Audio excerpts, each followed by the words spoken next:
Morning students, I hope you all are staying safe at your home. Myself, Mrs. Kanna Kudasi, your social science teacher, and I am back with the new topic of your chapter 2nd of history, class 7th, Kings and Kingdoms of Early Medieval Period. In the previous video, I had explained you about the various kings that rules over North and South India in the early medieval period and how they administer their various activities, what was the role of the Brahmins and all. In this video, I am going to explain you the new topic of this chapter, that is about the Cholas. So in this video, I am going to explain you Cholas administration. Just have a look on this. Students, Cholas of Tanjavur. Cholas is one of the powerful kingdom in the South India during the early medieval period. Now we can see the rise and expansion. Chola kingdom is known as Chola Mandala and was situated around the Kaveri Delta. At first its capital was Udaipur, that is modern Tiruchirappalli in Tamil Nadu. The rulers of Chola kingdom are Karikala and Vijayala.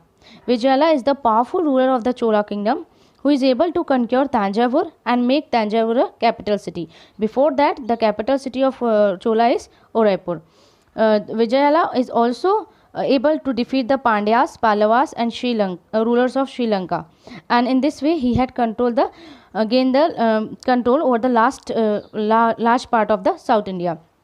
Then Cholas have suffered a setback in AD 949 by the Rashtrakuta dynasty. But again, this Chola kingdom rose to the power under the leadership of Rajaraja I and Rajendra Chola. Rajaraja I and Rajendra Chola are the greatest ruler of the Chola dynasty ever known. After the setback by the Rashtrakuta dynasty. Now Rajaraja I. Rajaraja I is the powerful kingdom and he is able to control over large parts of Deccan. He is having the powerful navy, and with the help of this powerful navy, he is able to conquer northern Sri Lanka, Maldives. In this way, he had conquered the coastal parts of southern India as well. He is famous of architecture. He built famous Brideshwara temple and Rajajeshwara temple, having the rock cut examples. It also shows of the famous Dravidian architecture. He is also very well known for art of making bronze statue. One of the famous statue is of Nataraj. Nataraj is a bronze statue that is made during the period of Chola kingdom. Now we will move towards the Rajendra Chola. Rajendra Chola is son of Rajaraja I. He is also one of the able ruler of the Chola kingdom. He is able to defeat the Pala ruler of Bengal and reach the river Ganga. That's why he gave title to himself Gangai Konda, means the conqueror of the Ganga basin. He had also built city of temples near Tanjavur and renamed is Gangai Konda Cholapuram and make its new capital. So at first, during the early Cholas, the capital was Udaipur, then the capital was shifted to Tanjavur, and then the capital was again shifted to the Gangai Konda Cholapuram. Now we will move towards the Cholas administration. Now look at the administration. Look over the Cholas administration. Cholas administration is divided into three parts: central government, administrative divisions and village administration. As central government, the king is the head. He choose the various subordinates according to the area, give them land grants, give them opportunity to collect the revenue, to administer the justice of the area, and take himself the title of Maharaj Adhiraj, means the king of the kings. So king is the head of the central government. Then we will move towards the administrative division. Administrative division is again divided into provinces, which is also known as mandalams or valanadus, and these provinces are again divided into districts that are known as nadus, and these districts are again divided into kurams, that is the group of villages. So in this way they have the better efficient manner of administrative. They have divided the society into to rule efficiently into the provinces, districts, group of villages. Village administration is also very well disintegrated into the Ur, Sabha and Nagaram. Ur is the assembly of the people who own land in the villages.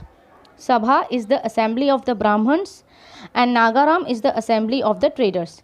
These all three make their committees and asked committees to work on the different development programs such as irrigation facilities, agriculture, development of bridges, roads, etc. So these three have the local self-government of the village administration. Now, the Cholas have also the better election process. All the male members are only allowed who are about 35 years and below 70 years. As these we can say this only male members are allowed, so we can simply say that Cholas kingdoms are having the patriarchal society. Again, the area was divided into wards. Each member wrote the name of the ward, wrote the name on the palm leaf. All the tickets from one village is bunched, and that a young boy from that village is allowed to pick the bunch, put in the empty pot and shake it and drew a ticket. On ticket, the name of the candidate is came that can be chosen as the leader of that ward. So they have the beneficial election process as well. Now, roles of temples. Under Cholas, temple flourished. Temples are not only the places of worship, but also it imparts education in local language Sanskrit. It also organized religious festival and teach the dance form. Bharatnatyam, a classical dance, also originated during the Chola period. A condition of common people in Chola period is not very well, because when kings is giving the land grants to the Brahmins, they take the land from the at the cheaper rate from the farmers, and they become landless and become the poorer. They also suffer the caste discrimination due to the Varna system. They are not allowed it to enter temple. They are not allowed it to draw the water from the village well. So caste discrimination also is there in Chola kingdom. I hope this chapter is clear to you. Thank you for watching. Stay safe.